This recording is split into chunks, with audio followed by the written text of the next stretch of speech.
जय श्री केदार, हर हर महादेव। रुकिए, अगर आप 2026 में केदारनाथ मंदिर या चारधाम यात्रा करने की सोच रहे हैं तो ये जानकारी आपकी पूरी यात्रा को बदल सकती है, क्योंकि इस साल 3 बड़े बदलाव हुए हैं। पहला, केदारनाथ में फिर से बर्फबारी शुरू हो गई है, और दूसरा, पूजा के नियम और शुल्क बदल गए हैं, जिसकी वजह से कई यात्री बिना जानकारी की वजह से परेशान हो सकते हैं। और तीसरा, रजिस्ट्रेशन और बुकिंग सिस्टम पहले से ज़्यादा सख्त हो गया है। सोनप्रयाग यहाँ से ना आपको यात्रा स्टार्ट करनी होती है अपनी पैदल, और अगर आप कोई व्हीकल वगैरह लेके आते हैं तो ये वाली जो है पार्किंग, इसका आगे से रास्ता है और यहाँ से आपको एग्जिट मिल जाता है। यहाँ पे आपको सारी सुविधा उपलब्ध मिल जाती है, जैसे क्लॉक रूम वगैरह है, खाने के रेस्टोरेंट वगैरह सब कुछ मिल जाता है। दोस्तों, यहाँ से आगे बढ़ने से पहले आपको छोटा सा ख्याल रखना होगा कि अपने साथ कोई भी सामान एक्स्ट्रा लेकर के ना जाएं, क्योंकि ऊपर ना बहुत ज़्यादा प्रॉब्लम होती है। इसलिए अपना सारा सामान ना आप लॉकर में जमा करके जाएं। जो मेन आपका यूज़ का खाने पीने का सामान है, सिर्फ वही अपने साथ में लेकर के जाएं, उससे ज़्यादा कोई एक्स्ट्रा चीज़ें आप लेकर के ना जाएँ। तो इस चीज़ का आपको ख्याल रखना चाहिए दोस्तों। तो ये है जो पॉइंट है, आपको यहाँ से यात्रा स्टार्ट करनी है। यहाँ से आपको 1 किलोमीटर एक्स्ट्रा, मतलब 1 किलोमीटर आपको पैदल जाना होगा इस वाले रास्ते से, और ये जो गौरी कुंड वाला रास्ता है फिर वो आ जाएगा। वहाँ से आपको पुल पड़ेगा और पुल क्रॉस करते ही आपको आपकी जो जीप है वो मिल जाएगी। जीप में आपको 50 रुपये पर पर्सन किराया देना होगा। तो सीधे आप पहुँच जाएंगे गौरी कुंड, और गौरी कुंड से फिर आपको यात्रा स्टार्ट करनी होती है अपनी पैदल, क्योंकि अभी जो हम खड़े हुए वो है सोनप्रयाग। तो सोनप्रयाग से गौरी कुंड तक हमें ना पैदल जाना होता है, फिर वहाँ से आपको जीप मिल जाती है।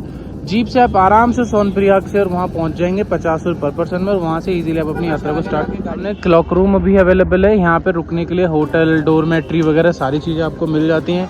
खाने के लिए सारे सामान अवेलेबल है। डोरमेट्री आप यहाँ से भी बुकिंग करा सकते हैं। हमारे जो बैक साइड में आप देख पा रहे हैं, तो डोरमेट्री में जो है पर पर्सन यहाँ मांगेंगे आपसे 300 रुपये, लेकिन नेगोशिएबल होता है। आप नेगोशिएबल करके इसमें आप प्राइस की और भी बात कर सकते हैं। होटल के प्राइसिंग अलग अलग हैं दोस्तों यहाँ पे, तो उन चीज़ों को आप देख करके इनसे बात करके लें। तो यहाँ पे आपको सारी की सारी सुविधा मिल जाएगी, जैसे होटल है, खाना पीना है, क्लॉक रूम है, सब चीज़ें आपको यहाँ पे मिलने वाली है। तो टेंशन फ्री को आप अपनी यात्रा को यहाँ से आप प्रारंभ आप कर सकते हैं। अब सवाल ये है, क्या आप सही समय पर जा रहे हैं? क्या आपने सही तैयारी की है? और क्या आपको वो गलतियां पता है जो हर साल ज्यादातर यात्री कर रहे हैं? क्योंकि सच ये है कि केदारनाथ की यात्रा सिर्फ श्रद्धा से नहीं, सही जानकारी से पूरी होती है।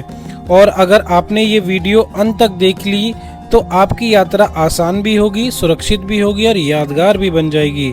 तो चलिए शुरुआत करते हैं। सबसे पहले जानते हैं कि इस समय केदारनाथ का मौसम कैसा है। आज की तारीख है दोस्तों 28, और केदारनाथ धाम के कपाट खुलने में अब सिर्फ 24 दिन बाकी हैं।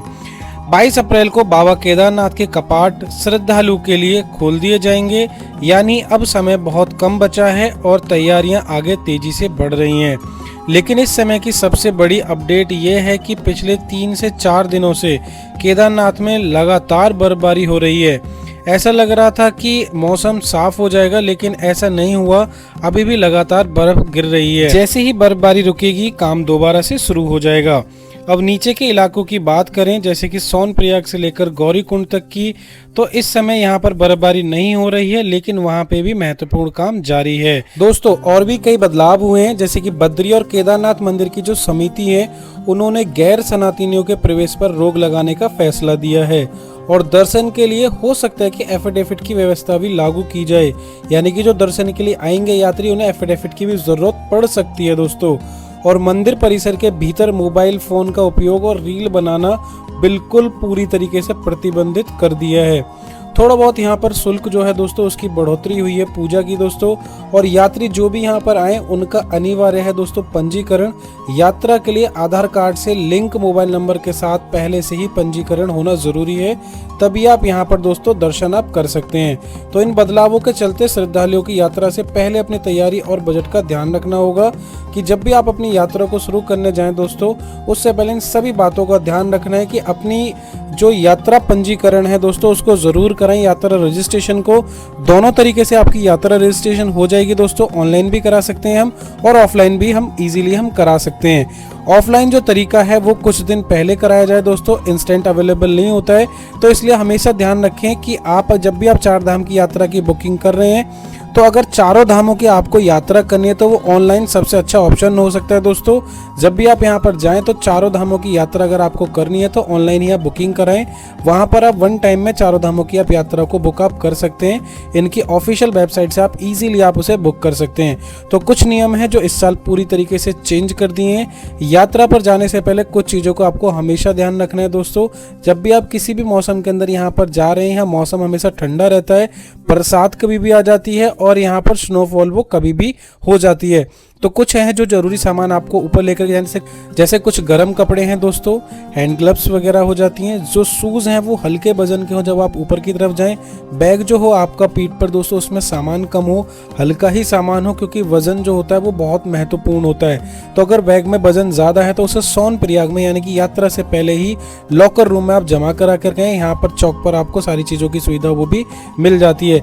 इसके बाद जब हम अपनी यात्रा को स्टार्ट करते हैं तो यात्रा स्टार्ट करने से पहले अपने बैग में थोड़ा बहुत हल्का सामान रखें दोस्तों खाने का। और जब भी आप अपनी यात्रा को आगे करते रहें दोस्तों, उसमें आप कुछ ना कुछ खाते पीते रहें।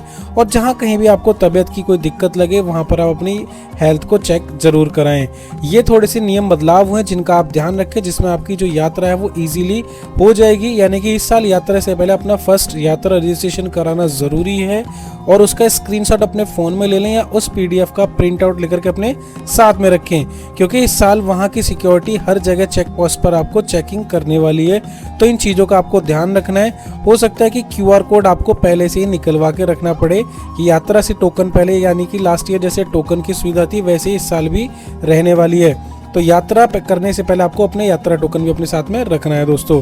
तो ये था आज की इस इन्फॉर्मेटिव वीडियो में। वीडियो अच्छी लगी हो तो वीडियो को लाइक ज़रूर करें और कमेंट में हर हर महादेव ज़रूर लिखें। दोस्तों मिलते हैं फिर एक ऐसी महत्वपूर्ण जानकारी के साथ। तो मिलते हैं फिर एक नेक्स्ट व्लॉग में। Thank you.